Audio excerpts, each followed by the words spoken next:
What's up guys, Shawnthebro here, and we're back for another episode of the third-person action RPG tutorial series. In today's episode we are going to be going over intro or startup movies and splash screens for our project.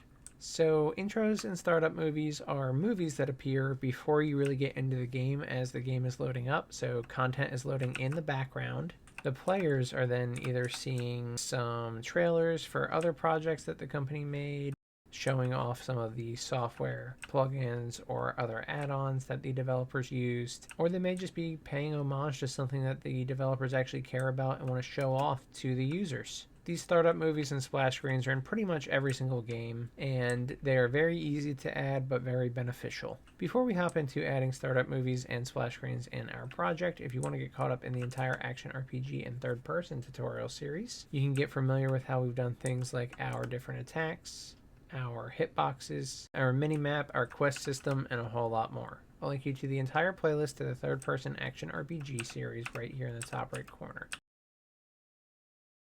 Alternatively, if you only care about the splash screens and startup movies, you don't need to watch the whole series to follow along with this episode. However, I do recommend that you watch the main menu or press any key screen menu episodes, as they are going to be what we go to next after our startup screens and movies, and that will be our entry point for our game. So it will be related to this episode, although it's not required. I'll link the episode where we created the press any input screen in this iCard in the top right corner right here. With that out of the way, we can go ahead and get started.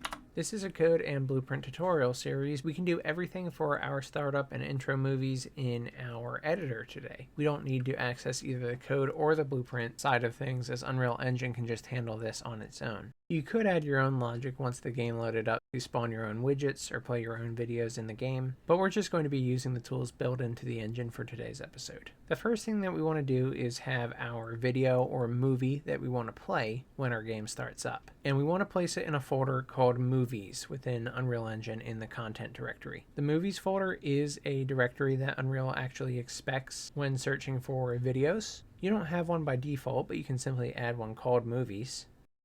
We can either right-click in Unreal in the content browser in the content directory here and go to New Folder, and we can just make Movies in here.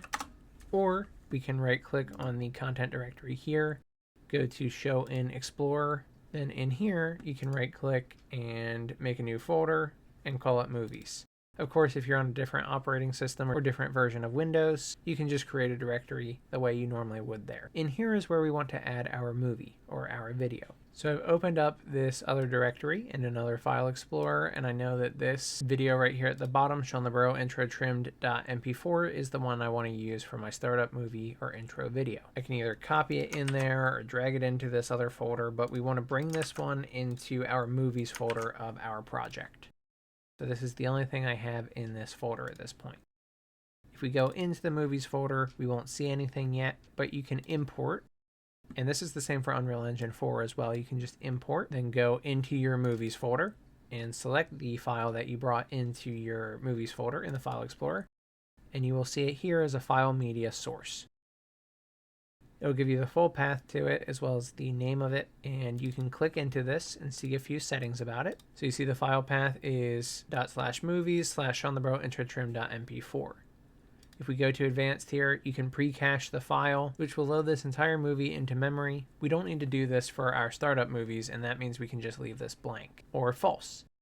For the platforms here, you can override what media player will play this video based on the platform. This is also something that we don't really need to edit because we can use the default media players for our operating system. If you do want a specific one, then you can of course change it here, but we don't need to touch any of that either. So this file is pretty much as simple as it can be. It is just a file media source so that we can access this file. The engine can know what type of file this is and what to do with it.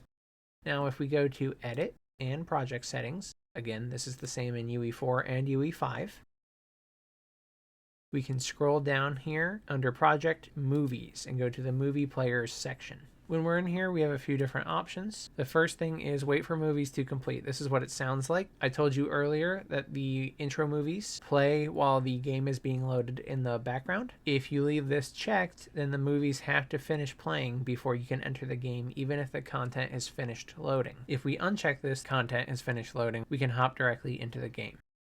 Movies are skippable. This one is pretty self-explanatory, but we have the ability to skip movies when the user presses a mouse button. If we leave this unchecked, the user cannot skip the videos, even if they press inputs. Lastly, we have our array of startup movies. These are the movies or the videos that will play when the game is starting up. It is an array, so you can add as many elements as you want. You can have none by deleting all of them. You may see that in some versions of the engine, you do have a default movie or video that will play, and in other versions you will not. If we press plus here to add an element, we can either search for our movie file using the file browser here, choose a file from this computer, or you can manually type in the name of it, which we know was Shawnthebro intro trimmed.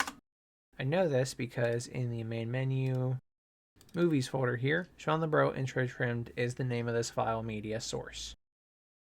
However, if I didn't know that, or if I don't want to type it in, I can just click the ellipses there, go to the file picker, go to the movies folder, and select my Shawnthebro intro trimmed.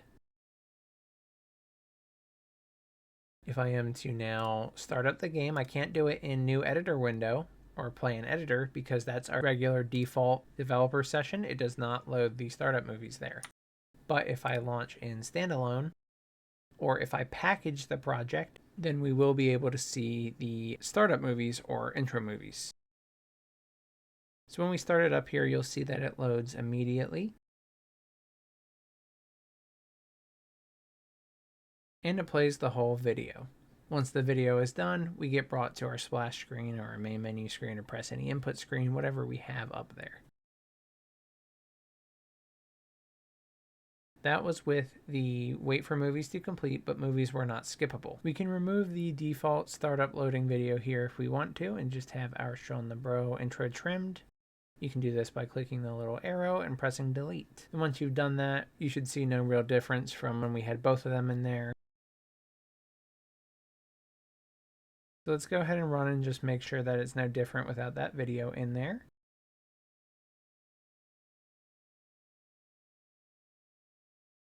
And you can see this is the case. It still works just fine without that other video in there. And once it's done, we will go to our press any key screen and the main menu screen.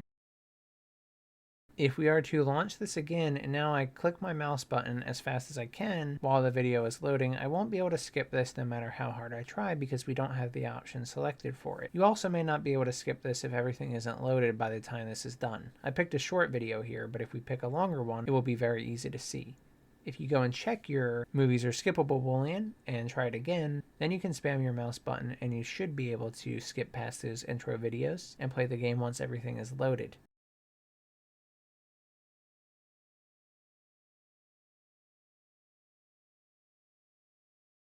You can see I'm still compiling shaders and I couldn't do it fast enough with that video, but if you are to do the opposite and leave the movies are skippable but uncheck the box for if movies have to complete, that means as soon as you're done loading, it will go to the game and you don't have to wait for the rest of the intro movies. But they're also skippable, so clicking the mouse button will let you go past them when everything is loaded.